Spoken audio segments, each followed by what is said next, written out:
Birinci, bu ilk dəfə deyil.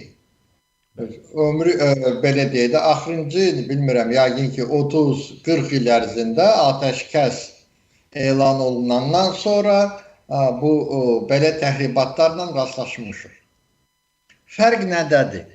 Adətən belə bir təxribat olandan sonra Azərbaycan ordusu cavab atəşi ilə həmin nöqtələri vururdu və hər şey sakitləşirdi.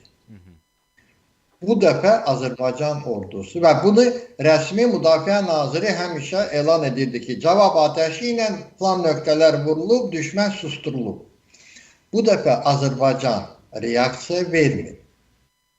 O deməkdir ki, Azərbaycan Silahlı Qüvvələrinə, Azərbaycan ordusunun, Silahlı Qüvvələrin Ali Baş Komandanından əmr gəlib ki, cavab atəşi açmayın. O demək deyir ki, açılmayacaq. Hansısa məqamı gözləyəcəyik. Və doğrudan da hardasa, havaqsa biz bunlar sakitləşməsə cavab atəşi açıla bilər. Amma niyə biz cavab atəşi açmırıq? Çünki siz tam düzgün dediniz ki, sülh müqaviləsinə çox yaxınlaşmışıq.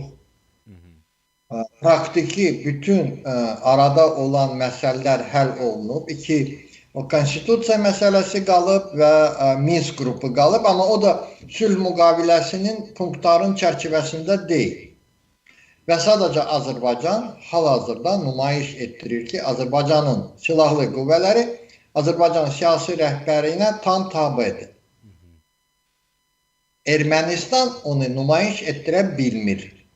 Ya özləri əmr verirlər, ya da silahlı qüvvələrin bəzi hansısa hissələr, hansısa maraqlı insanlar bu sülhü pozmaq məqsədi ilə belə bir təxribata əl atır. İndi Ermənistan rəhbərliyi sübut gətirməlidir ki, o vəziyyətə nəzarət edir.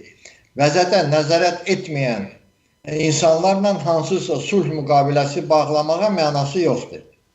Onsuz da orduya nəzarət etmirlərsə, onsuz da atırlarsa kimdən qol çəkək?